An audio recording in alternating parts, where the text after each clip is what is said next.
I know, God, I was a hopeless fucking romantic in high school. I wanted to be married by 21. Oh, tell us more.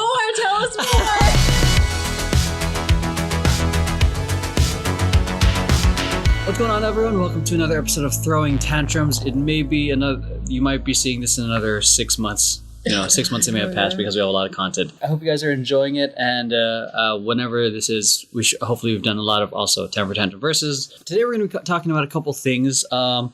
Love, therapy, leadership, and dance. We're not going to get through all of that, but these are just talking points that we hope that you guys find interesting. If it's your first time here watching us or listening to us, my name is Emeroy, the founder and director of Temper Tantrum. Pretty much run everything, produce all the content, edit a lot of the content. I also run a social media company that helps produce all the content for this. So Temper Tantrum is kind of like a dance client that's working with my social media company. And I'll pass the ball over here and then over here. Hello, my name is Lauren. I am on Temper Tantrum. I'm a dancer. I also dance for another dance company called the Core Dance Crew. And then I actually recently got onto another entertainment company called Moving On Up Productions. So yeah, it's been a crazy last couple months. So it's been awesome. Yay! I am eating this Pocky. It just made some crumbs. So I'm going to pass it to, not the Pocky, but I'm going to pass it to Krystle. Hi, everybody. I am Krystle Vergara. I'm one of the directors of Temper Tantrum. And I dance, but not as much as this one over here. So I'm solely with Temper Tantrum, and I'm a mommy, and I work 9 to 5. That's about it. And I am into fitness training, so hopefully... Me too. Yes. High five. High five. Please give me a high five. Thank you.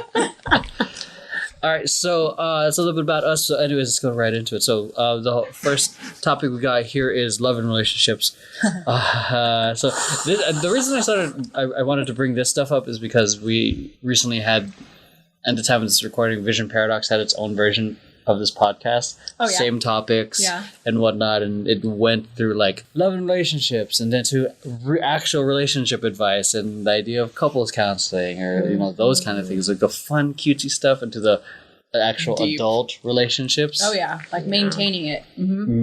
Yeah. Oh yes. Yeah. So the fun cute stuff is the one that actually intrigues me the most is love languages. So that I think was the game changer for me. So I guess to start off with that, what are your love languages?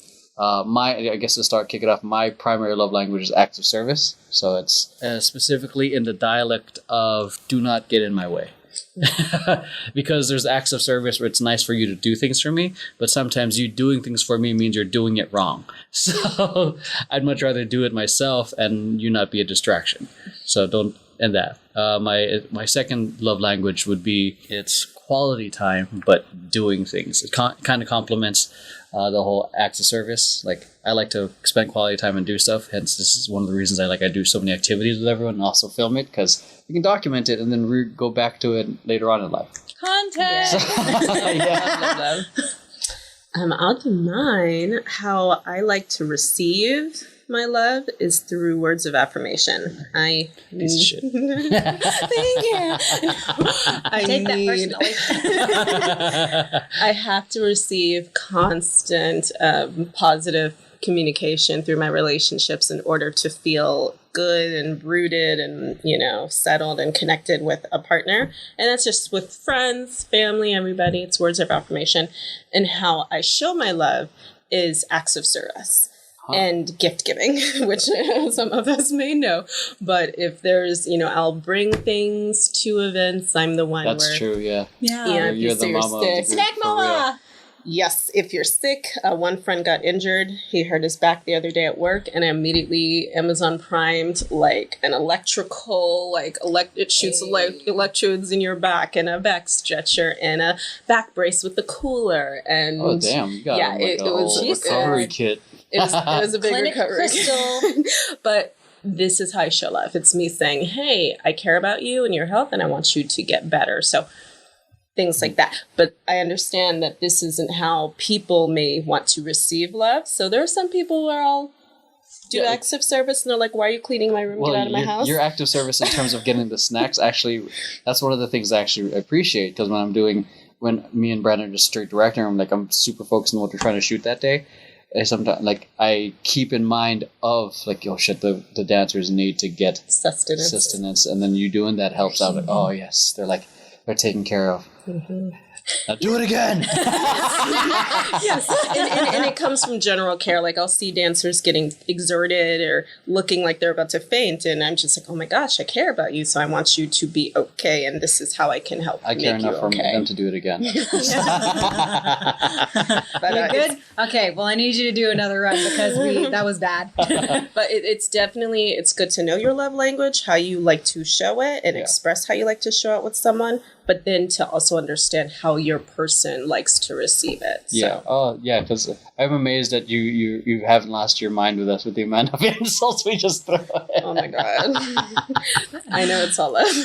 What was that? I know it's all love. That's fair. Because I feel like when I've actually tried to genuinely compliment you, you're like, I get so uncomfortable. Yes. No, you're like, I'm not used to this. You usually spew all these hateful words, and I'm like, that's it. Like one time you said something like, I'm proud of you or something, and I was like, don't say that in private. I was like, why are you saying that in private?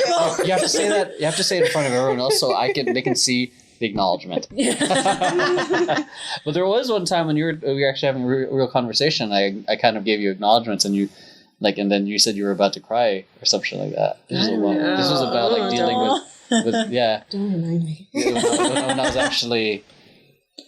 I mean, I can be human. So. Yes. What about you, Lord? You can be that. My love language is also words of affirmation.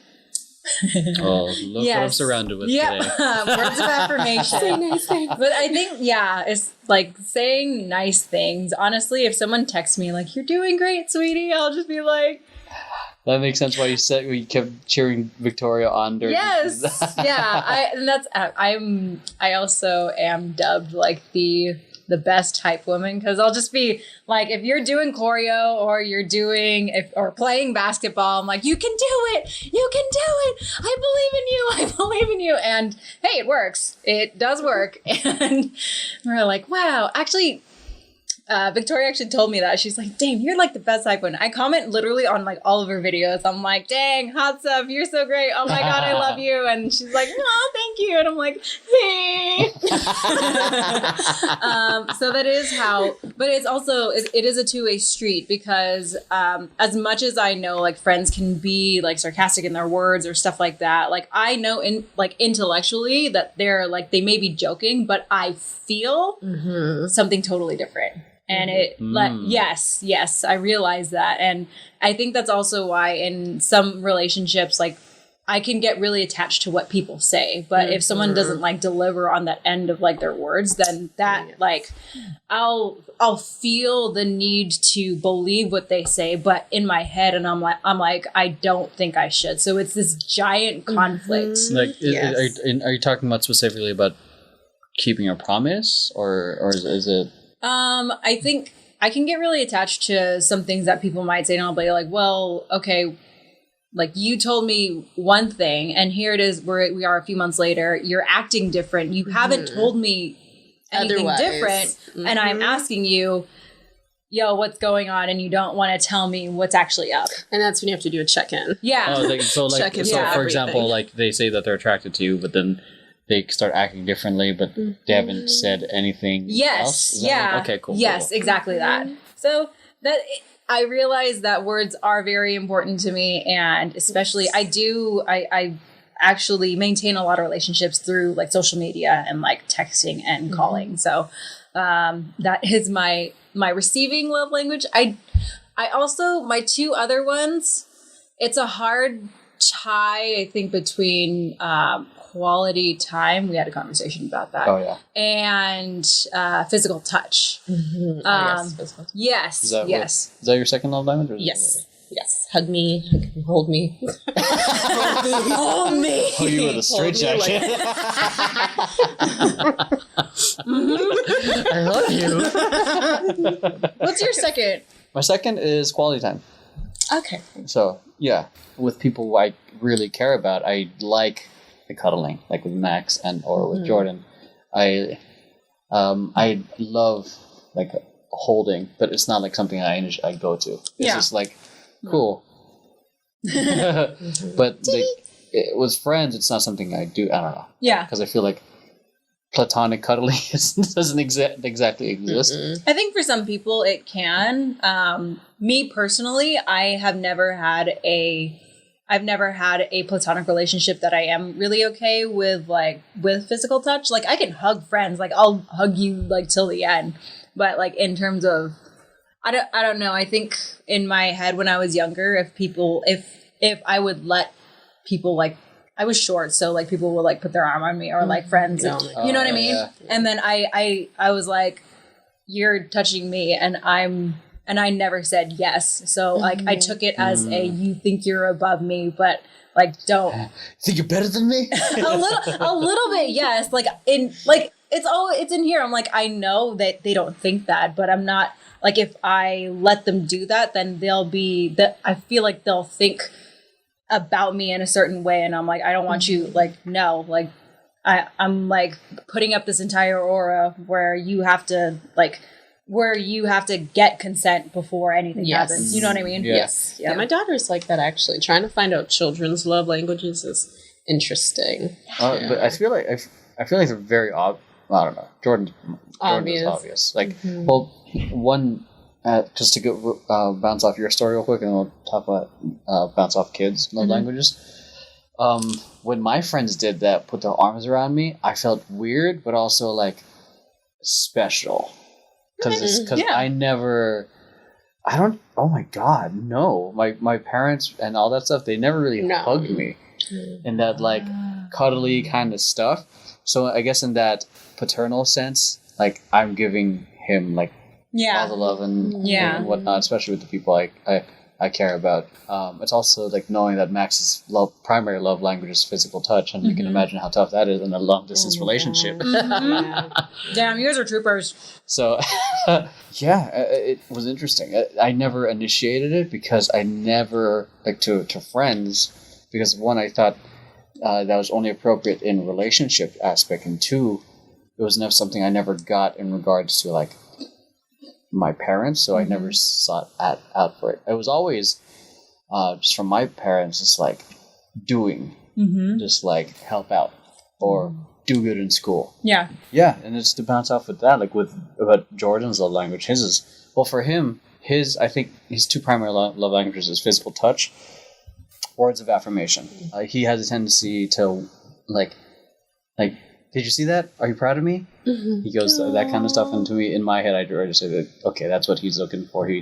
He's essentially asking for asking for you to give me to give the love language. Yeah. And then and I know physical touch, because like when we're just watching TV, he'd just be like this, or his foot would just be on my leg. I'm like. Like, why are you like this? But it's like it's comforting to him. And it's just one time I was watching TV with Jordan and Max. They both randomly had limbs on my Jordan had a foot on my shoulder, and Max had her hand on my shoulder. So I'm like, I see your love language. Here it is. So it's interesting. So I feel like a lot of them are going to act on it. So I don't know. What's your story with? Same thing. Nora's is words of affirmation. Oh no, physical touch and words of affirmation. And she doesn't like quality time. She loves to have her privacy. She's always asking me to give her space. Wow. And can you go to your room, or can you give me some alone time? Wow. So she likes her space, but when she does pop in, she's like, okay, watch me do this. And I have to drop everything and watch and comment on it. She wants to know she did a good job. Or, Mommy, do you love me? And I'm like, of course, do I not tell you enough? I'm like, okay, I'll bet then. But, and in physical touch, she really loves hugs. Yeah.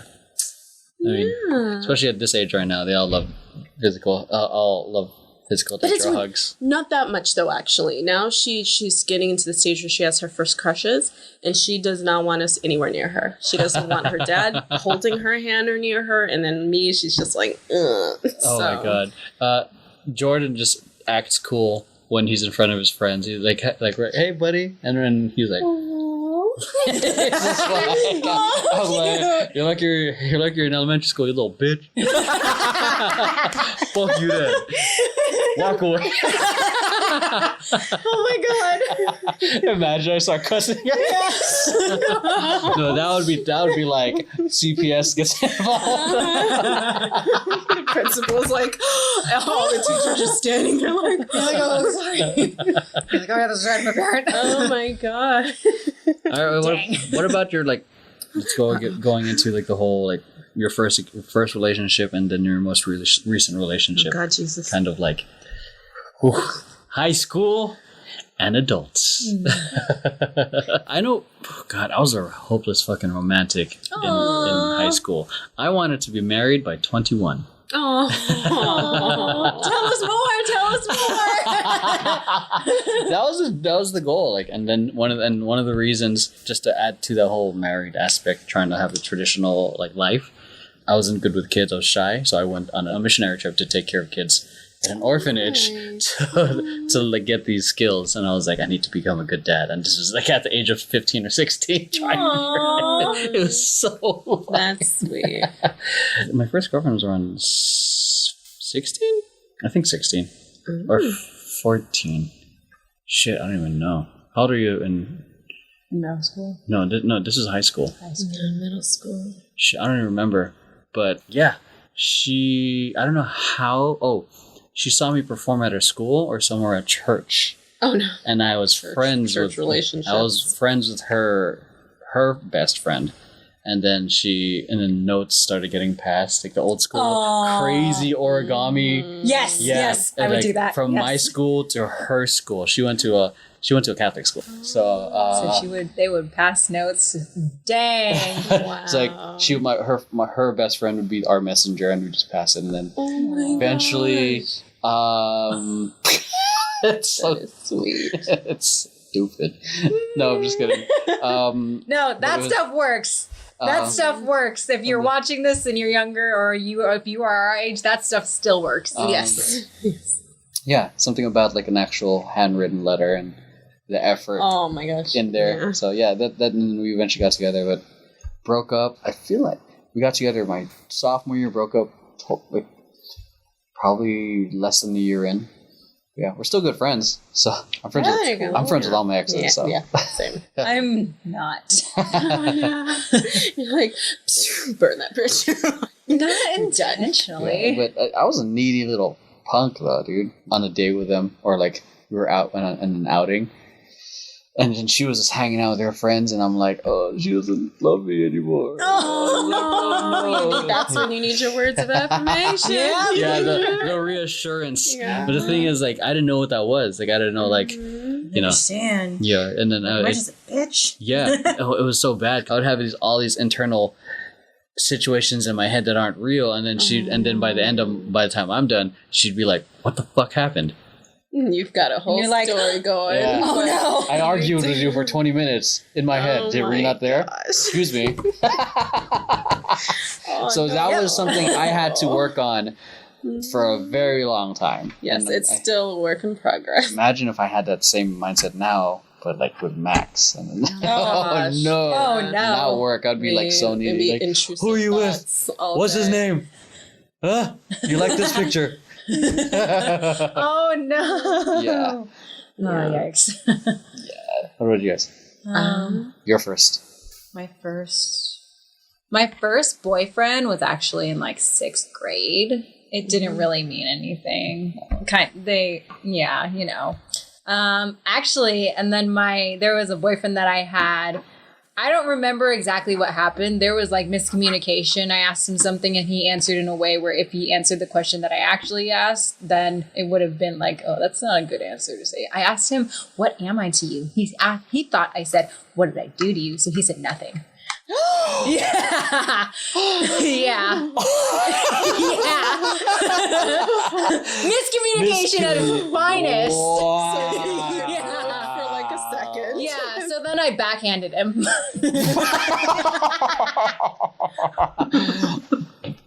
Yeah. This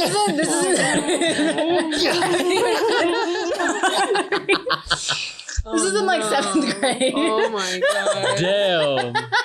Oh wow. No, I'm like, I have a Rolodex of just like memories in my head, so I'm just like flipping through it, and I'm just like, fucked up. ooh, that wasn't very good. You know what that reminds me of? That one meme of that guy in the backyard just randomly slapping kids around. I'm not gonna lie, I felt invincible after I did that, but don't do that. It's don't not do to anyone. Yeah. And then let's see, into middle school, there was this guy that I had dated in high school. There was this guy I dated in middle school, and then like we kind of got together, and then I realized I didn't like him, and so I broke up with him after like 3 days. I felt really bad. And then actually a little bit later, I got together with my high school sweetheart. We were together for like 3 years. Ooh. Yeah. And then he went into the Navy, and then there was just the summer that we didn't know how to communicate. We didn't know how to like actually talk about things that like bothered us. And I realized like he was white, so he is white. There we go. He was white. He's apparently transracial. Yeah. Yes. But so he wanted me to like go on like a graduation trip with him and his family. And my mom said no, because she just didn't think that it was appropriate. You know, Filipino family is just like, you know, much more like conservative about that type of thing. That's and lie. Yeah. And I looked back on this and I was like, I think he thought that I didn't try hard enough. If that makes sense. Yeah. Lie. Because I'm pretty sure like in their eyes, they're just like, yeah, it's cool. It's whatever. But, and I realized that's like a big like cultural difference, and and so we broke up. Like we had this like giant argument. I'd gone to, on a vacation, and we had like, we're arguing like on different sides of the country. Yeah. I was in DC and he was in California, and then I came back, and then we broke up, and I was heartbroken for like forever. And he entered like boot camp at the beginning of my college year. I'd write him like a bunch of letters, and like I'd talk to him over Facebook Messenger. You're stupid. Fuck you. Broke my heart. But no, I would say like, I love you, like I miss you, like I hope like after the breakup. Yeah. And he was like, no, I don't. Like he just didn't want to be with me. And I was like, okay. And then fast forward maybe like a year later, his current girlfriend hit me up, and she was like, he's still in love with you pretty much. Cause she's like, he called me your name. Yeah. Oh my God. And maybe like a few months later, he like hits me up, and he's like, why did this happen with our relationship? And I was like, bro, I was like, you're asking? What do you like? Why are you bringing this up? You're the one who said like you didn't want to be together. So sorry about it. I love this topic. Yeah. Actually, with this guy, it's not the end, because is he gonna it's a whole ass podcast of Lauren's relationships. This is just one guy. And you got your story too. This is maybe like a year and a half ago. He hit me up after he had broken up. Your high school sweetheart. Yes, again. Yo. Yeah, he hit me up. They stay around. Did he text you in Tagalog? Mahal kita.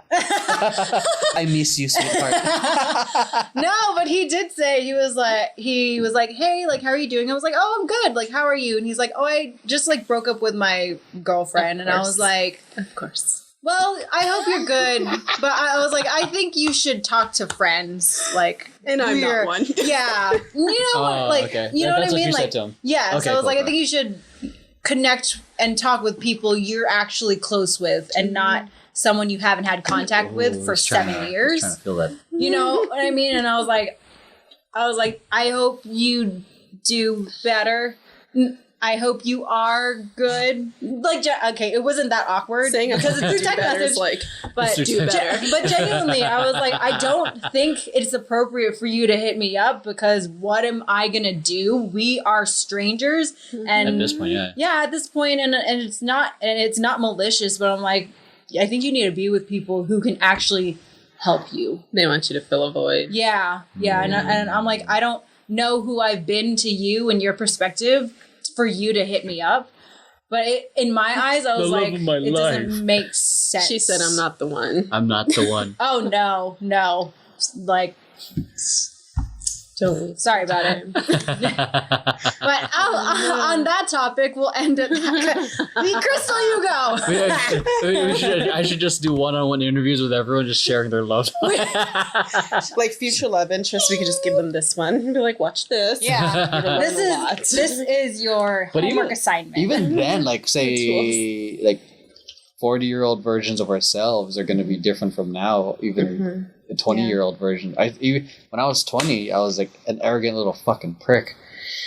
I mean, you knew me in my 20s. You were such a prick. Such an asshole. Give us the third person perspective. Yeah. What was your before you go into I won't go too into it. I remember Instant Messenger, AIM. This is how long ago it was. And I just have a memory of saying, no one's ever talked to me like that before. Don't ever talk to me again. Or maybe I said, fuck you, but maybe not. And then a lot of years went by and he was like, he became a dad. And I was like, maybe he's a nice friend now. It was that. Okay, I remember you were mad. I was like, no one's ever talked to me like that. And I was like, stand up for yourself. And I've always been that way. Like, don't let people talk to you out of pocket. And it wasn't horrible, but it's Emeroy. So, looking back on it, whatever he said, I was offended, and I took to AIM, and I was like, no one's ever talked to me like that. Bye. And I maybe blocked. And this was just me, and I saw it. You're probably just like, on my computer. X. MySpace. No. But we're buddies now. It's okay. See, people change. People get better. That is true. People change. It's okay. No, I actually did I remember seeing that and it made me kind of reflect. Like, maybe I was a bit too much and I was like too into myself. So, do you remember I was what you this said? Bostonian. A little bit. Was it when I tried to come over? Yeah, I got in the car and he asked a question and then I guess I didn't answer properly and he said, he said, get the fuck out my car. Did I really say that? That sounds about me. That sounds like me. Oh my God. I can see it as if it was yesterday. Oh, wow. He said, get the fuck out of my car. And I was like, okay. And I had to walk across the park all the way back home. Yeah. But we were friends, but I don't know. He was an asshole. I honestly I'm not gonna take that back, but I'm only gonna add more to how much of an asshole I was, really. I kicked a current girlfriend of mine out of the car as a joke. I went around the neighborhood, the block, and picked her up. As a joke? Yeah. But did she know? No. It was Oh, Lord Jesus Christ. He's like, and take two. Not funny. Nope. You can't do stuff like that. That's how you get. I almost feel like it was just, being a young dude or young adult. We're like I didn't have 1920. I didn't have like the proper I hate making it feel like a scapegoat, like male guidance. Yeah. So I was finally out of college. I was making pretty good money, and I was like, hell yeah, I felt ahead of some people. Yeah. So I was like feeling pretty arrogant. I was getting paid. I got a good job, being able to do whatever I want. So it would make sense where I was very arrogant, and it's led me to jail. For lack of a better way of what your arrogance eventually leads to. And it also eventually isolates you because no one wants to. Sometimes I feel like that right now when people go out, like they don't want me around because I feel like my energy's too much of saying offensive things, which I know. Yeah. Yeah. But Please don't say the wrong thing. Please don't offend One time a month. so and then there's that, or they just assume I'm busy and they don't. I can't hang out. So no, because you're always doing 50,000 things. But okay, your turn. first boyfriend. Yeah. Okay, we're gonna take it back real quick. Kindergarten. I had a crush on a boy named Jared. Hi, Jared. And then in first grade, I guess we decided to get married, and it was Halloween, so we set up our wedding on recess. I had a bridal dress. He was a G.I. Joe. Did your mom know about this? And she got a phone call. We had oh my God. We held hands down the aisle, and then we turned to each other, and I kissed him, and the teacher saw, and she called my mom.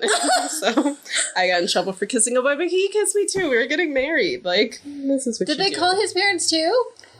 I don't know, but then because how crushes go when you're young, I guess you start to fight a lot, and we would play fight. On the way home, he would walk me to my place, or This is he's a really first sweet grade? little boy. First grade in the project, so we walked home by ourselves. So, No, yeah. Well, I walked home at like 6th grade to 5th grade, but yeah. But this is first grade. Shit, So we're my walking mom home. did not We're let that little happen. children walking home, and we're play fighting. And I get on top of him, and he's on his stomach on the pavement. And I'm like, I won. I got you. What do I do now? What's my finish move? Finish him. So I grab his hair, and I pull his head back, and I slam it forward into the pavement. And he just screams and gets up, and there's blood everywhere, and he's missing for a week. And then he comes to school, and he's got staples in his head. And he's like, don't worry, I won't tell anybody. And he didn't, and I never got in trouble for busting his head open. But we were playing, and I really liked him, and I felt really bad about it.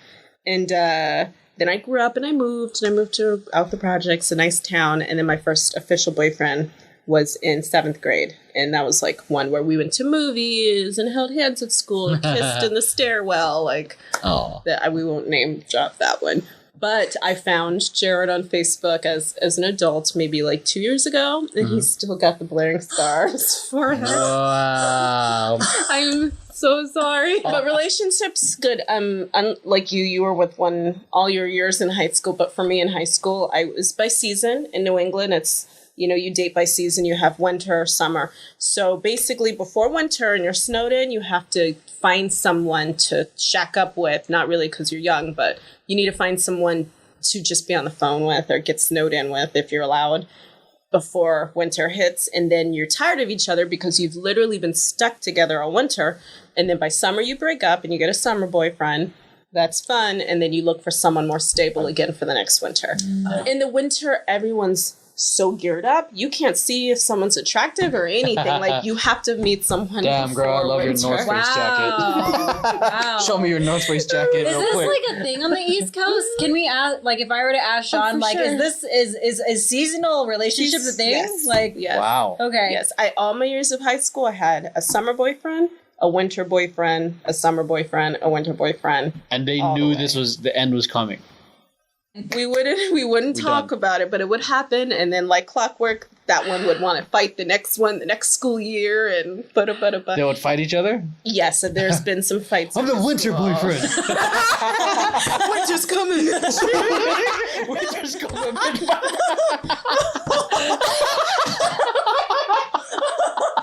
That's the name of the podcast. Winter's coming. You better get your shoes out. Oh yeah, so that happened, but they're all still around. I'm at least friends with all of them on social media, all the summers, all the winters. But what about did all Very your nice. exes hang out with each other? No, I'm Some just of them- kidding. That'd be so They have a Facebook page, the boyfriend page. like Scott, Winter like boyfriends Scott only. Pilgrim. Yeah. You're a summer boyfriend. You need to get on the other Facebook page. And they all have like picnics and all that shit. Oh my god. Dude, sometimes I wonder how an interaction between all my exes would be. That'd be Wow. Yeah, they'll all say something good. Everyone's still around. Everyone's still nice. They'd all have blaring, nice things to say, but, they're around. And if they're around, I'm sorry. No. No. But it's okay. oh my god. What about how you are in relationships now? Oh my god. Like, especially establishing Boundaries, needs. Yeah, exactly. Because when we're kids, we try to we try to tough it through. We're tough. We're adults. We have life figured out, and then when we get older and get a little more jaded, we realize it's okay to ask for help or to be, or how important it is to draw that line because we ain't got time for bullshit. Yeah, I had a date with a pastor. So maybe he was trying to get the demons out. I don't know. But he asked me about my dating style and all of that. And then by the end of it, he just looked up at me. He looked up at me and he was like, wow, you're really jaded. And he didn't say it offensively. He said it like in a concerned way. Like, do you understand that your outlook on relationships is jaded? And I was just like... What is your outlook on relationships? I'm positive. Lying motherfuckers. I'm positive. That sounded like like your body didn't agree with the words that were coming out of your mouth. No. The demons, they're here. Relationships. Oh my gosh. Okay, where are we? No. We're still talking about your outlook on relationships. Yes. Okay. What is it? Same thing. What you say has to align with your actions. And when I was really young, my mother taught me one thing that stuck with me my whole life. She said, never assume someone has feelings for you unless they have told you themselves. Never go off of he said, she said, and don't go off of your own assumptions or your own feelings. It has to come out of their mouth. And that saves you. That saved me so many years from feeling like, oh, he must like me because Jesus Christ. Even if a guy likes you, there could be 50 reasons in the world why they don't want to commit, and then they'll just say other things. And it's like, okay, but you do X, Y, Z. You treat me like a partner, they cuddle with you, they kiss you, they text you good night, but like, nah, we're just friends though. Don't want to be in a relationship, yeah. And it's like, okay, all signs point to you love me, but apparently there's something else wrong. And so I bounce out of those situations. But you have to say it. You have to mean it. I hear you. I hear words, but I watch your actions just as more. It's 90% action. And then the rest tell me like I'm cute and stuff. Like, say the fun things. But yeah, relationships, they take a lot of work. You have to be willing to... Gosh, I don't give much of myself unless I know there's going to be like a commitment. We're not going to fight unless we're in a relationship. Yeah. I'm a pandemic divorcee, so that's I added to that statistic. But we are amazing friends, great co-parents. But jumping back into the dating pool after that is like, it is something else. So are you using any of the apps? It was on Tinder's just a joke. Like, we're gonna just not. We're gonna not. But God, do we talk about current? Yeah. Current? Yeah. Talk about it. If you're watching this, I think I warned you I was going to say some shit. So it's okay. It won't come up for like another 6 or 7 months. Yeah. Oh my God. Let's see if anything's even still happening by then. This guy's amazing. We get along great. God, every single day. Good morning texts through the day. Phone calls. Video call to say goodnight. Oh, making dinner. This is what I had for dinner. What are you having for dinner? Okay, now I'm going to call you to say goodnight and wish you sweet dreams. And that's like the week I have Nora. If I don't have Nora, we're usually together going on fantastic dates, having tons of fun. It's very much like a relationship, but we're not in a relationship right now. I thought... No, that lasted one day and then there was a freak out. And I was like, never mind, let's not. So maybe too soon, because it was like 3 weeks. So we're still dating. Like, we're together. Trying to speed run everything. Yeah, we're together as if anyone who sees from the outside would think we're in a relationship, but we're lying. Within communication with each other, there's no relationship. So you guys are just dating exclusively, right? Or no? This dude could go on a date tomorrow. I could go on a date tomorrow. We could meet somebody else. So you guys are just very gray water. Yeah. Yes. It's not transparent at all. No. And there are a few check-ins, but, we're both divorced people, so we want to just take it slow, and there's other things.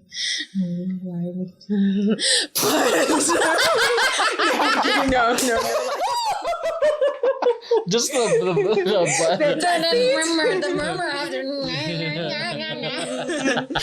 Woo. Things aren't easy, and people have different needs, and people have certain things they want out of relationships. And I think that everyone is, you should respect. So I'll go into a shitty one. One time I dated a guy where everything was great, similar to this, and we weren't progressing, and I realized I had to sit down. I like to do check-ins. I don't like to come into it full of emotion. I like to come into it having thought what I'm going to say, and then also ask them, are you ready to have this talk? Are you ready to sit down and receive this information so that it can be productive? So you set the space. Mm-hmm. Yeah. So we sat, I asked, hey, I feel like this isn't progressing. I really love to know where your mind's at, what's going on.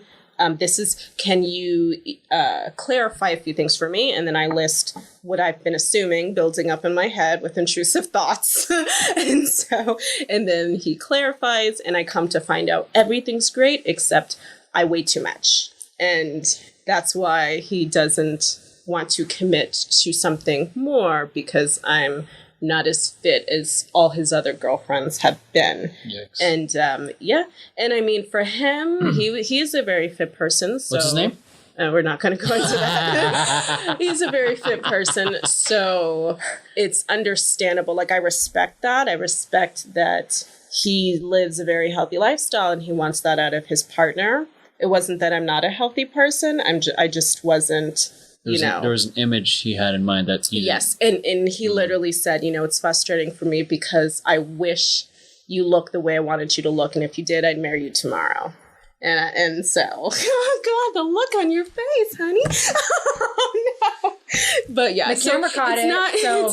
It's not a fun situation to ever be in, and so I've definitely taken steps to work on my self-worth and feeling like I accept myself as is, and everyone else should accept you as is. And maybe I'm not that person's cup of tea, but I'm definitely a handful of others' cup of tea, and I'm my own cup of tea. So as long as you look at yourself in the mirror and you're happy with what you see, it doesn't matter what anyone else thinks. And I think we have a body positivity piece that we also worked on that Ms. Lauren's into. So take a good look at that one. Listen to the words. Okay. Watch the but yeah, video. that's important. If any of you ever come across a situation like that, you don't have to break up with him immediately. Yeah, I mean, immediately, but you don't have to take extreme offense either. Part of me wanted to say, you're shallow, you're this, you're that, but everyone has their own respective needs and wants, and that was that person's need and want.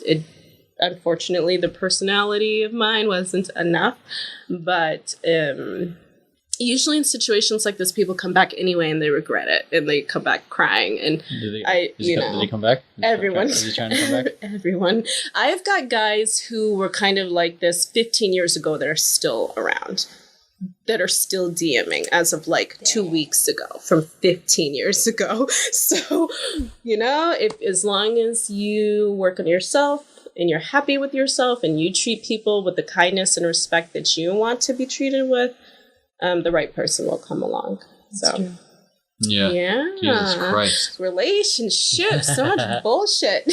But I leave them okay, hear you, thank you, bye. And just go my way. I think it was in something I heard in therapy, was that you can't tell your partner to change. Because they have to want that for themselves. Yes. Because the minute you start criticizing them, or you especially unsolicited advice or anything, or criticism, it goes into defense mode. It goes into the mode of am I not enough? Because now there's a comparison happening. Yeah. The only thing is, you can't expect it. But you try to better yourself first. You try to be the inspiration or catalyst. But at the end of the day, it's what matters is the connection that you have. And if that image, some people view image important or in a high regard, and if that's not aligned, then that's something you have to have an honest conversation with yourself and your partner, and maybe part ways. Mm-hmm. But you can't force change on someone because they're only going to resist it because they're like, "Yeah, fuck, are you to?" Yeah, you got to accept people as they are. Yeah. Completely, especially in this age, in your 30s and whatnot. Yeah, we are gonna be calling you out on Twitter and shit, dude. Whole ass thread, and then now you're trending on all the other meme pages. That is a thing. Yeah. So speaking of therapy, you guys go to therapy? Yeah. I need to get a therapist. I haven't gotten one yet. Have you ever in your life? No. They're I've been amazing. meaning to try. Okay, Yeah. It's like here and there. You have it, and then it will open up a lot. A lot will come up, and then you need to also know how to digest that. You need to know how to come out of the emotional hangover after you've brought everything up and out in therapy. Hangover, yeah, that's a big one. So therapy's great, but just be prepared. And it's also like finding a relationship. Yeah. Because I know I've talked with people, they've gone to therapy several times, but the thing is, it's like it just feels cold. Like some people need to have their energies match with the other person. I'm grateful that my therapist, she also used to run a nonprofit theater company, so she gets where I'm coming from, like when I'm with running companies. So it's. I was talking about this with Vision Paradox when I don't know when that podcast is coming out, but in the future. But one of them was skeptical about it because he hadn't done it himself, but he knows of the benefits. It's to know it, but then be skeptical. And I would say for those of you considering therapy, like I give it a shot. It only works if you're ready to put in the work. Yes, it's like it's not a magic drug. It's not a magic anything. It's a way. It's if anything, like I don't know, Rafiki showing you the reflection that you need to see. So like they're merely a mirror and they're asking you questions that really point back at yourself. And if they're not there to solve your problems, they're there to help guide you and kind of help you question your own beliefs and reality. And sometimes you have breakthroughs, sometimes you have paradigm shifts. And I think that's something you got to be ready for, because you got to really take a deep dive into the icky waters of yourself, and much of which sorry if I'm going on for so long. No, keep going. Like sometimes looking at yourself isn't the best part, because we often end up numbing ourselves with distractions. And I think I was doing that for a while. Once my son moved, there was a gap of time. Like Saturdays, no longer spending time with him. I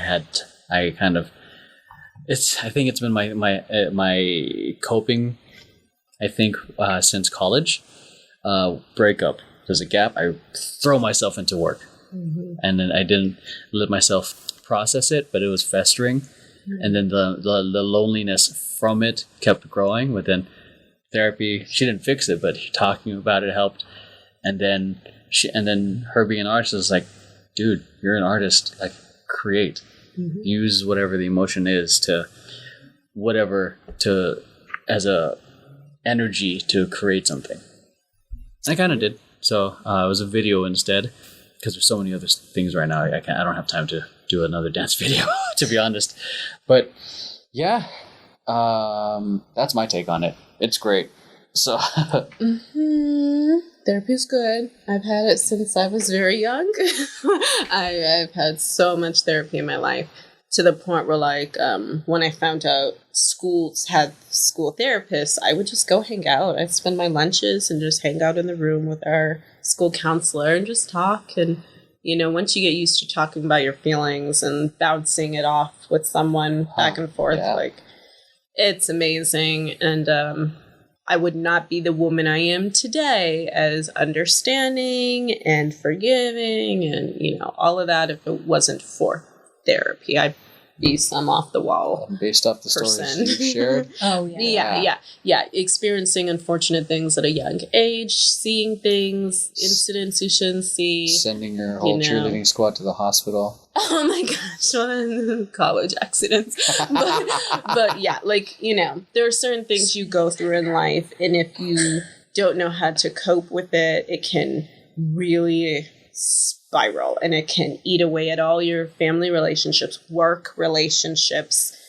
intimate relationships. You can feel like the world's out to get you, and you know, it's easy to fall into your life circumstances and feel like you're the victim, and you can be the victim, but you don't want to carry that on forever. You know, you want to kind of be able to come up out of it and grow. Yeah, there's that saying, because when you said that, what came up for me was it's not your fault, but it's your responsibility. Like, yes.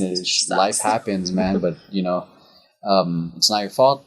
You know, fucking economy went to shit. But it's your responsibility to try to make something happen. Yeah. And as tough as it is. But, you know, easier said than done. And, yeah, I mean, damn, you're right into the deep end for this one, man. Yeah, and then I think that's and I think here in LA, I don't know how it is in the other places, in other cities, we're lucky to have other forms of therapy, such as dance movement therapy, paint therapy. Some people like the rage rooms, even though it's not necessarily like talk. No, not the art stuff. It's funny because how the therapy always it's going back to something active or creative, which is what much of, as far as at the time of this recording, Western society doesn't really value. Yeah. Like, That's true. Yeah. Yeah, therapy doesn't just have to be sitting in a room with a licensed specialist talking about your feelings. You can be sitting in your room playing music, meditating. I journal a lot, so if something happens and I don't want to go off the deep end and yell at somebody, I will write my feelings out on a piece of paper in my journal. I'll date it, and then I'll go back the next day and read it, and if I still feel strongly, I might talk to the person, but usually I don't. After I've journaled my feelings, they're there, they're out of my head, they're on the paper, and I've expressed myself without burning any bridges or, you know. Do you guys have tools in what you do and how to process your own emotions? Yeah. If someone says something to me that hurts me and they don't realize it's hurt me, but it did. Today, Emeroy said So, but like that, like, and I'll have intrusive thoughts that'll keep me up at night. So I'll start to stir and I'll start to think over and over what was said, what could have been done, what was my part in it. And instead I just say, you know what? I don't care what time it is. I don't care what's tomorrow. Let me get up and do this right now. And I keep my notebook on my nightstand with a pen. I turn on the light real quick and I just start writing. And I just write it out. And it doesn't matter how it sounds. I just say how I feel. You know, this person said this, did this. This is how I feel.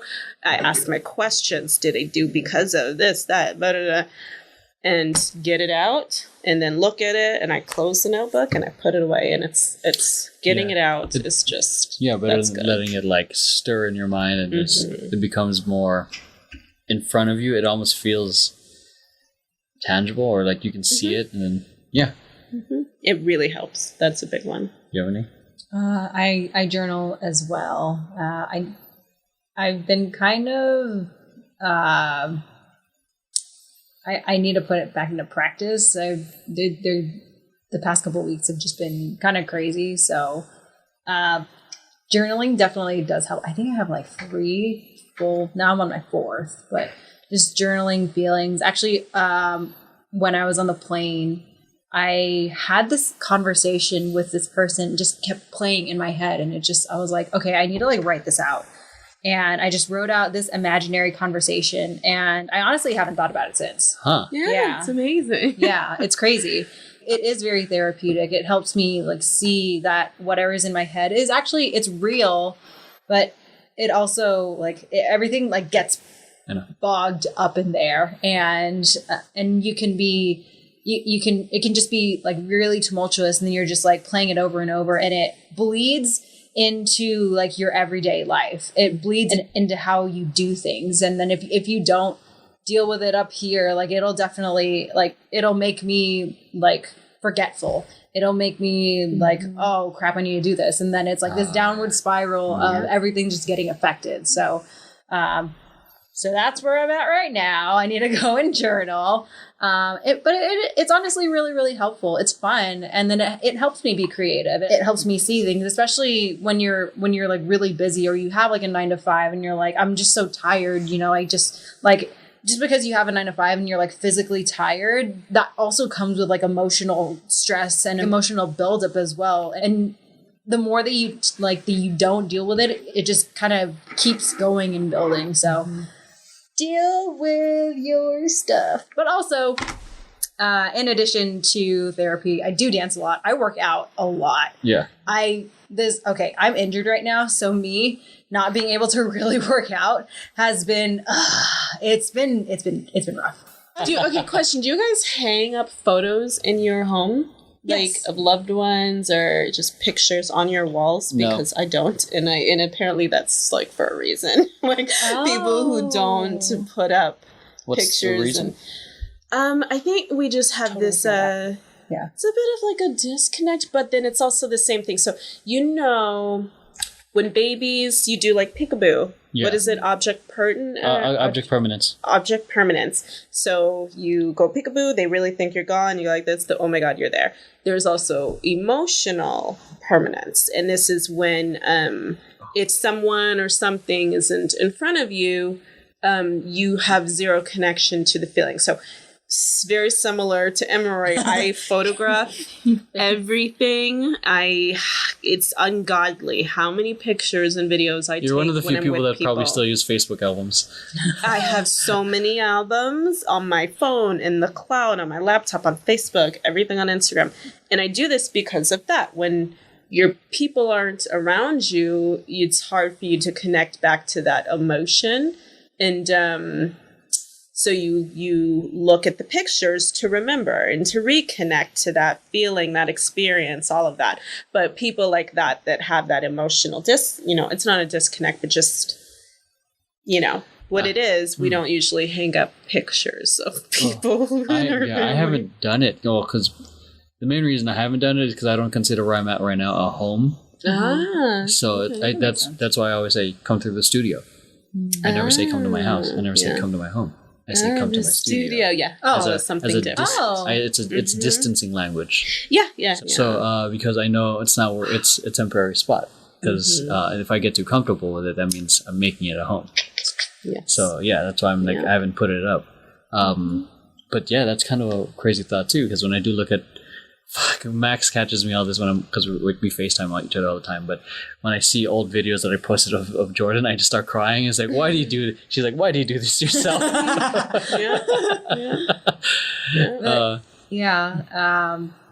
Off of that note, even just like on social media and stuff, like me, if I were to if I had a significant other, like if it is a big step for me to like post a picture of you, because that.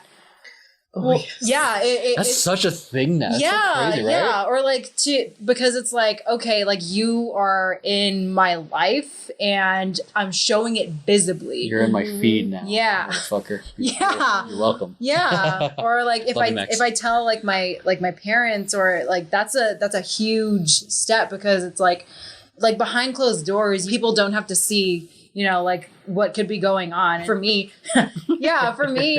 if I because I would hate to post something and then 2 months later you're gone, and 2 months goes by like that, and I'm like, we gotta wait it out. Yeah, and I'm like, and I don't want that there, because I'm gonna look back at it and then all of these feelings are gonna come back. Like honestly, like complete like disconnect, like I don't see you, like it helps for me to move on, but out of sight, out of mind. Out of sight, out of mind. But honestly, on my end, like even though you might be like off of my feed, it will just stay in my head for months and months and months. It's crazy.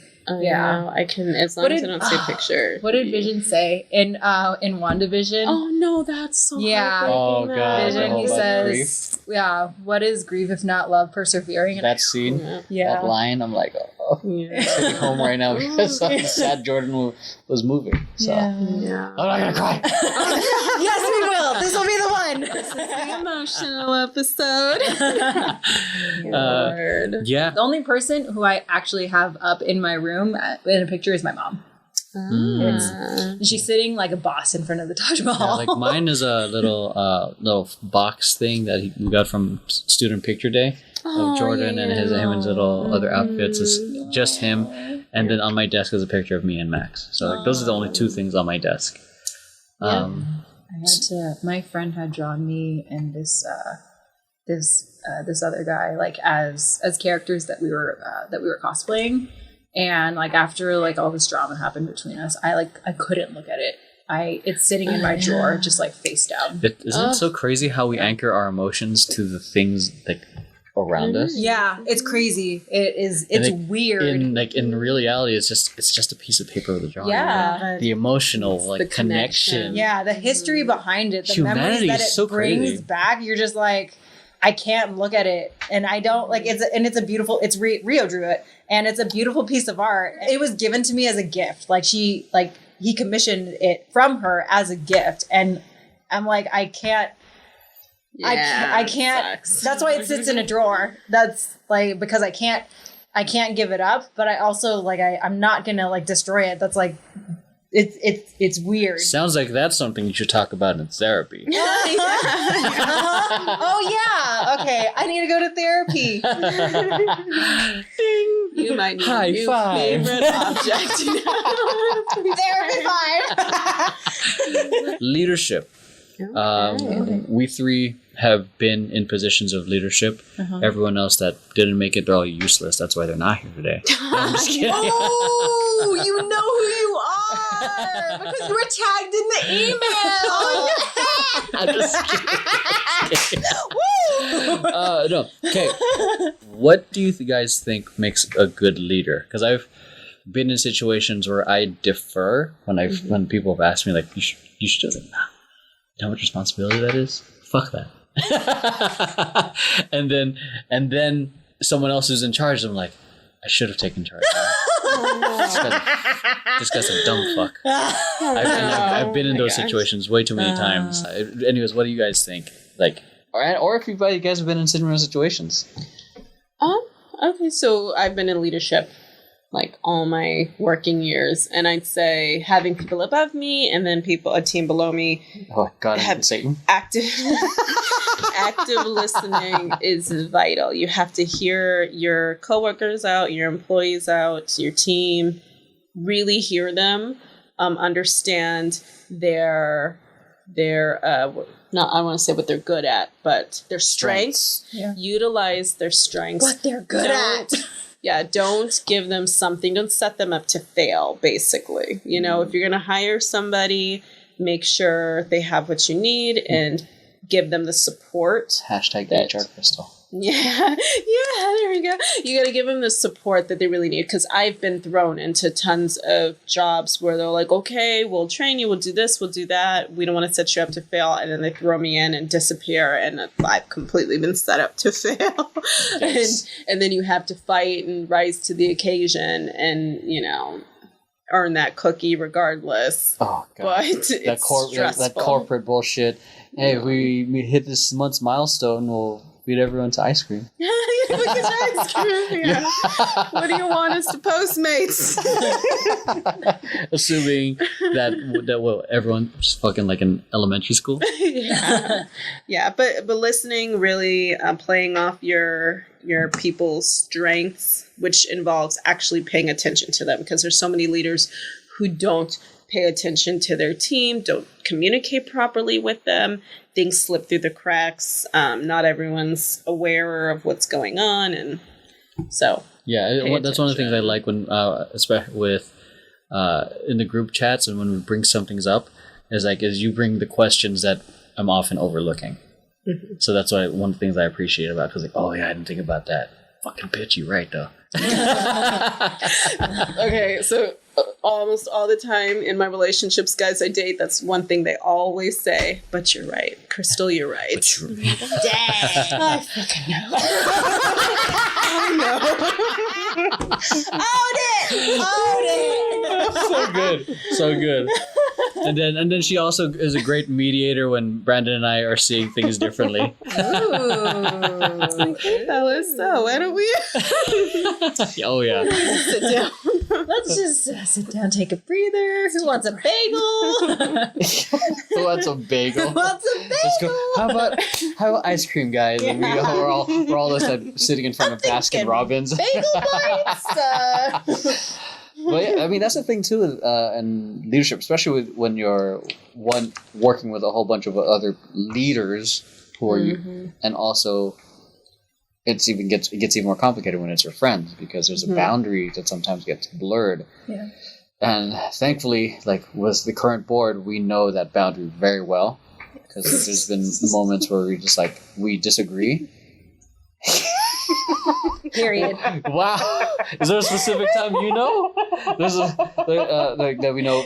Off the top of your head. Yeah. And then was it that one time you accidentally texted to the group chat instead of me? Oh no. Yeah, right? What happened? Was it? Yeah, it was. It is. Delete it. I'm like, I can't delete it. It's too late. Yeah. Oh no. Everyone's seen it, and I've offended people. Oh, God, yeah. Well, And now I've offended people. yeah. In short, Brandon and I were seeing things. I think we were seeing things. Yeah, they were having a thing, and I think we're saying the same thing, but emotionally differently. exhausted, so I didn't have much patience in me, and I'm just like, what the? Why? Yeah. And I voiced myself how I wouldn't typically voice myself. No, it was different. But everyone took it in stride, actually. It was very good. We were like, oh shit, Krystle mad. I didn't mean. But we bounced back very quickly. What is it when I mediated myself? Yeah, like, very fast. Because once we got clear, I think of like, because I know we were like seeing things differently, and then but it wasn't like it didn't fester over the day. It was done. It was just done. Like, and we I was got late to the clear party. of what was what, and I think points were being made and points were being like, I think we eventually got to the understanding of it, and I think it was handled well. But that's just my perspective of it, because I could say it and it ended fine. I don't know what Brandon really want to say. Oh, this motherfucker. But I came in late to the party, and I was probably tired. Maybe I was late. You were tired that day. I remember you said that because I remember I texted you. I was like, what the fuck, dude? Yeah, he was pissed. But I wasn't paying attention, and I didn't notice that they came to an agreement already. On whatever was going on. We came to an agreement already, and she came in the middle. I came in busted like the Kool-Aid man. Like, what the fuck? Like, why are you guys fighting? And we're like, we're done. Mm-hmm. Yeah. You're like, oh, it's like I'm when still the processing. mom comes in the room and the siblings are fighting. It's like, ah! Yeah, and that's one of the things I appreciate about, I don't know, because I feel like they acquiesce, so to speak, because I'm the leader. It's weird for me to say that, because I prefer to work behind the scenes and like operate, but it's weird for me to have an official title that way. But in that sense, yeah. But I appreciate how understanding he is, and how flexible and how he's been able to see the different sides that I'm concerned with. Because you both are definitely very strong leaders. Yeah, because we're both bringing to the table our experience of leadership, leading teams. Yeah. So, and we both have, I think we have similar philosophies in how we care for the team. It's the approaches are different, which is sometimes, and that's one of the reasons I enjoy working with them. We kind of get the feeling, the family value part. The execution is different. Like, I think during the Moving On Up auditions, like him and I we were just joking around and we just looked at each other and like that's the part I like about working with him. We saw eye contact, like we knew each other, the ideas that we wanted to do. I was like, yeah, we're doing that. We didn't have to say anything. He was like, we're doing it. So that's like it's a good kind of chemistry. But yeah, but Brandon, fuck you. So At the end of the day. Fuck you. and We love you. yeah, and then what about you? Because you were in a leadership position with Core for a very long time. For Core, I had been there since the beginning, and I was honestly a dancer for a really long time, and then there came a point where I was like, oh, I think I want to like give back and contribute like in a different way, in addition to being a dancer, and so I became like one of the team captains, and a lot of it was just like really just checking in with the team and like trying to make sure like everyone's good and like figure out where people are. And now I do that at work millionfold, and I'm like, dear God, which is funny actually. Now take that care of I your think goddamn self. but I didn't realize once there were some changes and I wasn't a part of the team at a point, I didn't realize how much people had looked to me and they were like, it's weird not having you here, because like there was like something like energetically and like emotionally missing. I had literally been there. The only reason that I wasn't there was because like of something that happened behind the scenes, which I will talk about. And so it wasn't when I left, it wasn't by choice. Long story short, some things happened between like me and another member, and it cost me my board position and my position on the team. Oh my gosh. Yeah. Oh, and it was pretty bad. And so like I understand why. Like looking back on everything, I totally understand why. This was actually at the beginning of the pandemic when all of this like crazy shit happened, and it was really rough.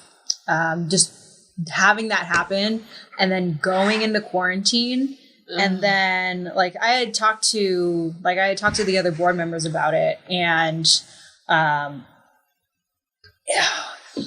it was. Those weren't words. No, but that's yeah, we understand. Yeah, I feel but like looking back and like and seeing like what happened, like I understand why it had to happen, and it made me really reevaluate like what I was doing and what and like how people could see it, which I'm glad that. I don't know if a lot of people do know about it on the team, about what happened. Well, so me and this other guy on the team, we were dating. There came a point in time where he and the girl that he was living with, like he would like it was like a lot of it like chipped away at me like day by day, like for a period of months. I was like, okay, like you say you're not together, but like we're dating, and I just feel like those feelings. Yeah, and it festered, and like there came this point where me, him, and her were like having dinner, and she like playfully bit him on the arm. Nah. Yeah. Nope, she done. played. Yes. Done. And then I was like, what?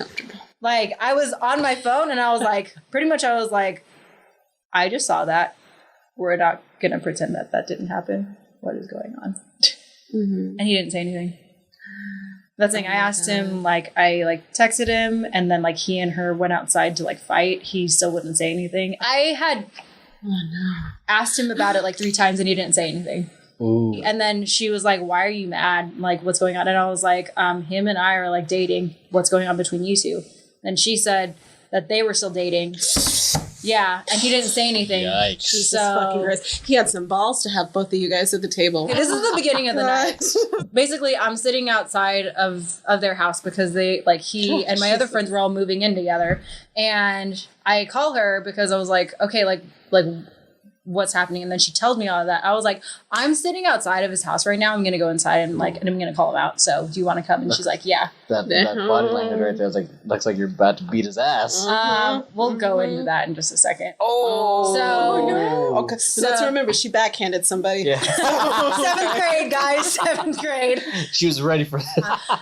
So I knock on the door. My friend opens the door and she's like, hey, like, what's up? I was like, where's so-and-so? And she's like, he's in our room, like helping helping our friend like put up the TV, and I walked past her and I was like, "Get the fuck outside!" Yeah, yeah, and he doesn't look at me. He's still like my other friend's like, "What's going on?" And I was like, "So he has been dating this girl and me, and she's gonna come over right now, and we're gonna deal with this." Damn. So what an idiot. he doesn't look at me. He walks outside and he takes his keys out and he like goes straight to his car. And I'm like, nope. And I was like, I can't put hands on him. So of course my thought process was I have to grab his keys, because if I grab his keys, then he can't drive away. Yes. So we're like wrestling for them, and he's like, get off. And I was like, you're gonna have to kill me. You want to take that? Yeah. Okay. Oh, it was not good at all.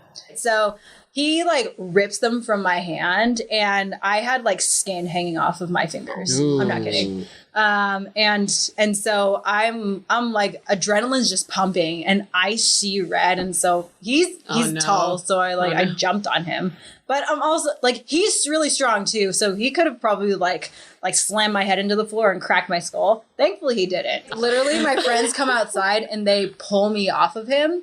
And like, once I'm like, oh, there are other people involved. And I'm like, and I like kind of come to, and he like takes that second to like get in his car and drive away. Oh, dude. And then the other girl comes and she's like, where's so-and-so? And they're like, he left, but But it was they live crazy. together now, so I mean, he left home, so now it's just and that was the day that they moved in. So oh my god, yeah. Oh, So shit. and all of these are friends of ours that have been friends for literally like years. that is some mess. Like too Yeah. grown, too done, too old to just deal with anything. Yeah. That's like I have a big thing about that with guys and female friends. You know, I'm like I don't know how much of a.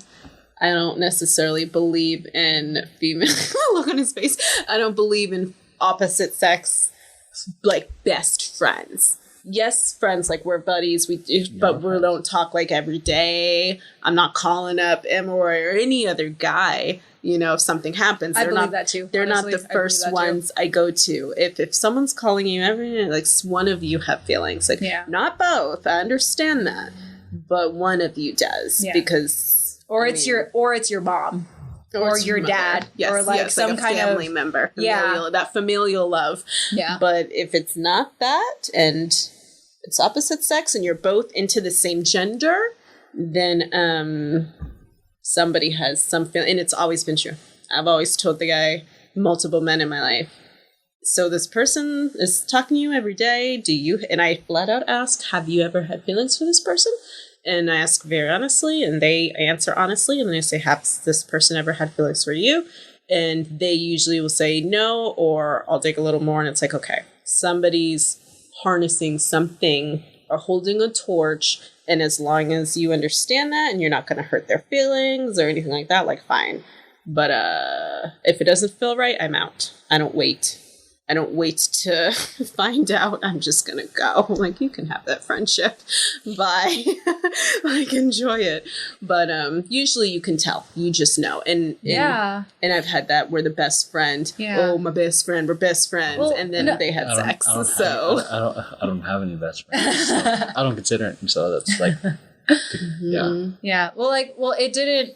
I already knew their history because their history unfolded right in front of me when I was living with her, and he was coming over pretty much like every single night. Wait. But at the same time, he and I were also, so it was messy. It was very, very, very, very messy. Yeah. This sounds. Yeah. It was very and this was right before the pandemic? I would say it started, all of that crazy stuff started towards the end of the beginning of 2018, rolled into 2019, and then rolled into like their relationship happened, and then like him and I started talking again, and then it rolled into 2020, and then all hell broke loose, and then nobody gets that much of you. Well, you know what the crazy thing is, and this is why it like so many things bothered me. I would still see them hanging out, like literally a week after everything happened. I'd still see them hanging out. For sure, absolutely. And I'm like, okay, did not happen. I was like, I was like, obviously, like, she wasn't there, but I'm like, okay, you guys are, like, you're really funny. Actually, I'm not done. So she told me that, like, they were together, and then all hell broke loose. I talked to her, like, right after everything, and then we kind of, like, made up. And then 3 weeks later, she's like, we're getting back together. And I was like, okay. Look, it ain't that good. Yeah. I promise it's not worth it. And then 5 months later, him and I finally talk. We see each other for the first time, and we talk, and he's like, what happened? And I was like, you were dating her behind my back. What are you asking? What happened? He was like, no, I wasn't. And I was like, yes, you were. When and guys then act dumb. Yeah. Mm-hmm. No, but then she hits me up and she's like, everything I told you, like, wasn't true. Oh my gosh. So everything, yeah. This is why I stopped dating guys from America, period. I just cut it off. Yeah. So she told me that, and then I was like, so I pretty much assaulted him for nothing. Was she just trying? What was her motive? She doesn't like me. Oh, wait. My God. Wait. No, so, I honestly don't know, because she said that she had believed the words that she was telling me. Wait, I'm not wait. So he was not lying to you. No. She felt like there was something there. Yeah. Even though, I mean, it can happen where there's like an emotional connection. Yeah. Well, I'm like, I think that was the hard part, where I was trying to get the answer out of him, and then he wasn't saying anything, and then, like... That just makes him look more guilty, that's the thing. Exactly. And then I asked her, like, because her and I had been friends, but the thing was, like, I guess in their relationship, they argued about me, which I had no idea had happened. Relationship styles, that's something else to look into. If someone's an avoidant type, we're gonna continue, but it sounds like he's an avoidant type. So if he brings something up, he's gonna shut down. Well, oh God, that's a whole nother story as well. And so I was like, wait, because for me, if I'm like that's why I had like come to you. I was like, I thought I could trust you because I thought you were my friend and you would be up front. And she was like, pretty much, she was like, well, I don't really see you as a friend. And I was like, all right. So already the perspective of you having that mentality against me doesn't, like, that shifts everything that you said to me. Like when I called you that night, I'm like, I was like, were you ever going to tell me? And she was like, no, essentially. Yeah. Like there were other fluffy words. I was like, essentially you weren't going to tell me. So I was like, I understand how you see me and who I am in your eyes. So that's I was like, that's why I was like, well, shit, he wasn't lying. Damn, it sounds like a... Lord Jesus, I'm going to throw out these attachment styles really quick. Please talk about it. Please talk about attachment styles. So there's secure. Secure is confident, reciprocal, non-reactive, and resilient. There is anxious, preoccupied, which is emotional hunger, fantasy bond, lack of nurturing, and turbulence. There's dismissive, avoidant, which seems like this one, what he was experiencing, which results in isolation, ambiguity, ambivalence, and emotionally distanced. So that sounds like that's his last one style. right there. And the last one, fearful, avoidant, internal conflict, dramatic, unpredictable, and ambivalent. Oh. So I know mine. My attachment style is secure and anxious, preoccupied. In my relationships, if I feel like something's going wrong, I actually attach stronger. And I want to make sure that the person isn't gonna fleet off. And so I get anxious. And through that bout of being anxious, I will text more. I'll call more. I want to know what's going on. And when I'm secure, there's none of that. It's just nice. It's calm. Do they have like a survey to what kind of defines that? Because I know in the 5 love languages, if you go on the website, you can like take a survey and it tells you. Yeah, there could be, but these are very general. So for attachment styles, if you actually research them, there's so much more in-depth information. And just by reading that, you'll know if that's you. If you exhibit, pulling away and isolating yourself when you're stressed. If they say, hey, if your partner says we need to have a talk, what is your reaction? Do you want to go into another room and avoid them? Then it's that. so there's only 4, and they're pretty clear cut. So you look into that. That's a really good one to know. Cool. And it's good to know what your partner's attachment style is too, because what are we really calling this? How did this affect your leadership? I assaulted another person on the team, so they had to cut me. That's what they like. And so I had talked with like my friends and like my friend who had like whose house that had happened at, and they were very, very gracious with me, because honestly, like I probably could have gone to jail with what happened.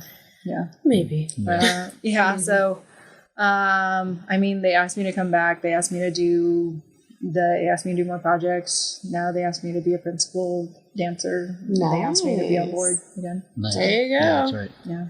Because this is actually going to be Lauren's last podcast. So she's actually leaving us. Oh my God! Yeah, it's one of those things. People judging a good person off their worst day. Mm-hmm. Yeah. Because in essence, you're not that, but you're just going through a rough patch, and to be judged based off that is unfair to everything else you've done. This thing's going to be released in like at least 6 months. But anyways, it's just going into this, like being in your own, leading a team. What do you think are the top 3 values?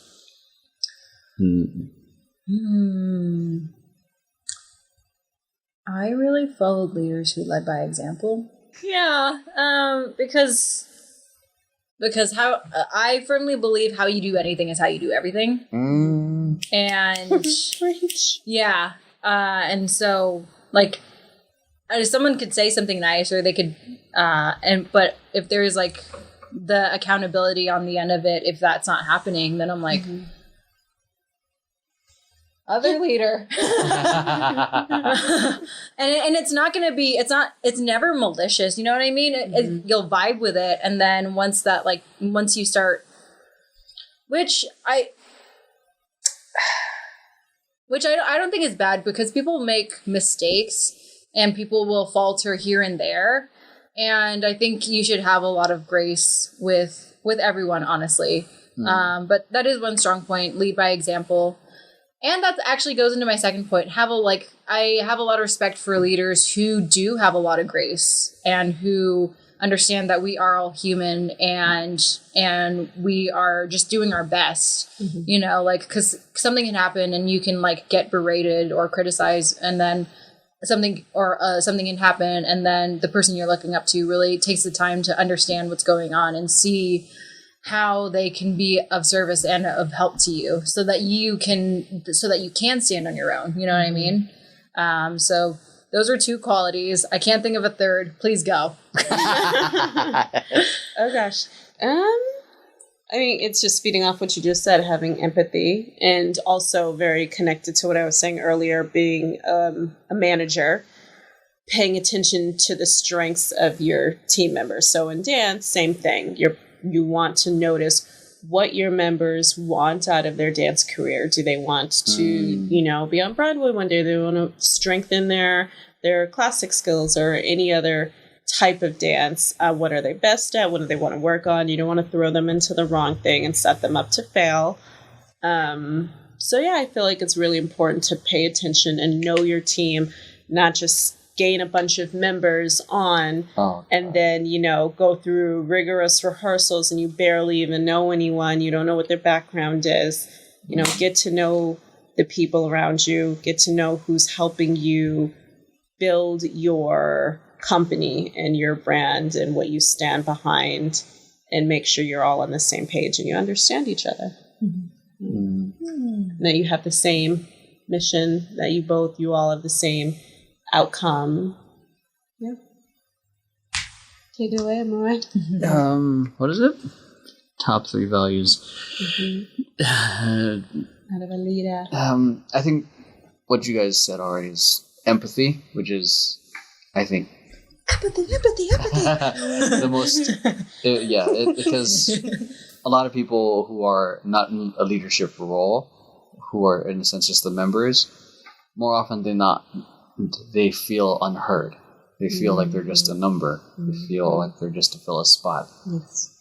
For a leader to practice empathy, it looks like a million different ways. It's having a one-on-one conversation with them on the phone. It's going out for lunch. It's listening. A huge part of empathy is listening. It's creating a space for you to be vulnerable, so they can be vulnerable first, so they can be vulnerable back, in a sense. Because as leaders, I'm projecting, but I assume that many people who are in leadership positions feel like they have to be strong. They can't seem weak, because then if the leadership was weak, then the whole company was weak. In reality, because it depends on how you present it. If you're willing to share a part of a mistake you did, and actually show emotion, that can help, because then they see that they're not perfect or whatever, or you don't have to be strong all the time. Yeah. And there's another one, empathetic vulnerability, I guess, since I was saying that and it's weird, because vulnerability is literally, it's such a weird thing, because I don't know, it's a matter of honesty for yourself and to everyone, and it's uncomfortable. Yeah. And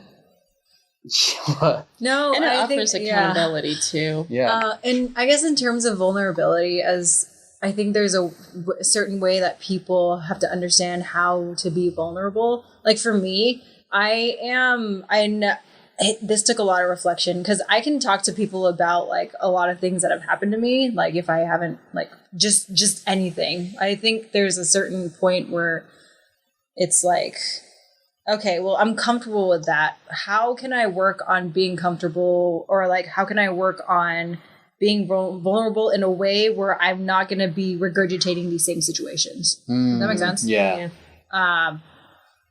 Which is what I'm trying to do right now. You got this. You can do it. Therapy. Therapy. Honestly. And then I think the last one I would say is optimistic. Yes. Yes. Because I don't think, there's a whole thing, misery loves company, but and especially with people who are, I think people often gravitate towards leaders who see a future or a possibility that not everyone sees. Yeah. Oh, yeah. People gravitate towards it. It's like a moth and a light. They all just swarm because they're like, oh my gosh. But that's true. That's why, I mean, some people you'll see in your life and some people you won't see, because some people will give you that hope that there's something more. You know what I mean? Yeah. And if you're a Debbie Downer, then people don't.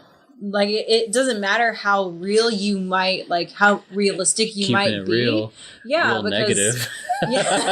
yeah, because as much as something might be truth, I always feel like you can say something that there is a better way to say something. You know what I mean? Yeah. Than just for some people, I think that goes into communication. You're going to have to figure out a way to say something to this person, but you also you can't just be an asshole. Or you can. Choose your words. I don't know. Yeah. Or you can. Yeah. It depends. And rapport is very important. That is true. I wouldn't be an asshole to someone that you just met. That I just met. Hey, you fucking... And then they're take out you know what I'm fucking with? They just start... I'm like, it was a joke. I'm 5'3", leave me alone. We're trying. But it only works with them because they get where I'm coming from. Yeah, I mean... Words, the way you approach things do matter. Yeah. Because you can, for example, someone's going through a rough time and they're like, tough it up. They're going through a rough time and you're being so cold. And then my favorite thing It's something I took from therapy. I think it's either couples therapy or individual therapy, but either way, it's like it's a very, very powerful sentence. It's like, I can only imagine what you're going through. Like, I can only imagine how frustrated you feel. I can only imagine how lonely you feel right now. But just know I'm here for you. But, wow. Yeah, that's good. Right? Holy shit. Because it's what else can I say? It's like, oh, that sucks. That's a one way. It's one way empathy. Just like sometimes but I feel like that way is like, for me, I'm not a huge fan of saying I understand. Do you really though? Yeah. Are you that person? Yeah. Are you living their life? Are you seeing the world they are? No, you're not. But that's why I say I can only imagine what's happening with her mind, how frustration they go through. And then I offer reassurance, but by saying, but I'm here for you, but I know you're going to be fine, but I still think you're a great person, but I still think you're a great dancer. Because it's like, when people are in a rough time, it's like they lose sight of how awesome they are. Oh, for sure. So, and then that simple sentence itself is, it's great. So, and it sounds tactical, it sounds scripted, but sometimes, choreography is better than freestyle. That's true. And honestly, like, I've learned this just in a lot of jobs, actually. Like, having a script, it's there for a reason. It's not like, people think scripts and you're like, oh, I'm like a robot. And it's like, you have to get to a certain point to where you can understand like what's going on. Like, I'm not just regurgitating these words from you to try to get something out of you. I'm saying it because it's going to make you think a certain way, which isn't bad, but like, we're trying like I want you to like understand something, and I can't necessarily do that if I can't communicate to you. Yeah. So the script helps me to communicate to you in a way that's effective. Yeah, it's like the same with dancing. Like, if you want to learn how to break, you just don't start doing it. You got to learn the moves first before you can freestyle it. Yeah. So it feels scripted first, but once you start doing it and you see the wonders of like, oh, how good people feel, how safe they feel when you say certain things that you can say that they're a fucking idiot but still love them. That was said a lot in the past 24 hours. I can only imagine what you're thinking right now. I called someone an idiot a lot, but it was in a loving way. I'm like, I was actually stupid. There was this guy I was dating, and I called people like bitch or hoe, like playfully, and I said that to him. I love you, and bitch. Or I was like, get it, bitch, and then he was like, what? And I was like, oh, you're not. The intent behind my word is definitely to hype you up, but you're not taking it that way. So I'm going to take that into account. Are you calling me a little bitch? Yeah, I'm going to, no, seriously. And I took that into account, and like, if I would say, I was like, oh, sorry, I honestly didn't mean that. I know that it makes you think a certain way. So I was like, I honestly, I took the note like right there. I was like, I'm sorry. I didn't actually mean it like that. My friend won't let me live it down. I've jokingly called him stupid. I've jokingly called him a cunt. I've jokingly called him I might call you that as well. But he'll throw it back in my face. He's like, oh, but I'm stupid. So, and I'm like, I know, it's so passive aggressive. That's wow. Ooh. Wow. Ooh, wow. I feel that, and I'm like, where's the affirmation? Where's the affirmation? And then I say all the positive. I'm like, no, you're not. I wouldn't be talking to you if you were. If you're bright, you're this, you're that, and I'm but like, you're still stupid though. I'm like, oh God, please don't watch this. He's good. 6 months from now. 6 months. He just sends you a message the day this podcast is released. He's like, I'm stupid, right? I'm stupid, right? He would. But I say positive. Yeah. Okay. Oh God. I say positive things though, and I'm like, let's repeat that. Let's repeat the positive things I said. Yeah. But no, it doesn't matter. Because I'm still stupid, right? Right. Yeah. It's crazy how like those things will like stick in your head, and it's actually super, super important how you talk to yourself, and how I have this book. Oh my gosh, I need to reread it again. But like, real negative words, no matter how much you can be like joking, they Yes. subconsciously like Yes. And so I've cut it out for sure. Yeah. But I've tried to say like it's a term of endearment. You know, Yeah. I say this to all my friends, and it's just it's second nature, right? If you're my girlfriend, you're my, hey, cunt, you know, it's a sweet thing, and all my girlfriends know this. But I understand, so I did switch up my vocabulary, and I've been trying to say nice things and not berate him in any kind of joking way. Improve, but like that's awesome, because that shows you growth in yourself. Like you're not gonna, even though it is second nature to you, you are willing to unlearn that behavior because you know it makes someone feel a certain way, and it's not easy. And it's not She's easy. still unlearning but like it. She started yesterday. Yeah, but that's relationships. Like, are we willing to put aside our pride and how we feel about something to grow for that other person? Shelving your agenda. Yeah, like that's a really big thing. Shelving your agenda. Oh, look it up. It's on from. I learned it from cinema therapy. I've never heard of it that way, but I totally understand. Because. I don't know if you guys have watched it. If it's there's a YouTube channel called Cinema Therapy. It's a therapist that watches movies. And he diagnoses some people. Oh. I don't know what's exactly behind that, but I just texted it to that guy as a way for me to remember. Okay. But hopefully he'll Google it.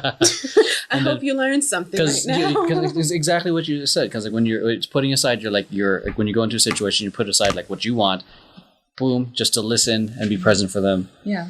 Instead of like, oh yeah, where the fuck were you? You know. Yeah. So, check it out. They did it. This whole like cinema therapy part. The episode was on Frozen 2. Oh, it was really good. Oh my god! It was really he was like saying like the good things about I forgot the sister's Elsa, boyfriend. Yeah. And then Kristoff. Yeah, he was like saying like.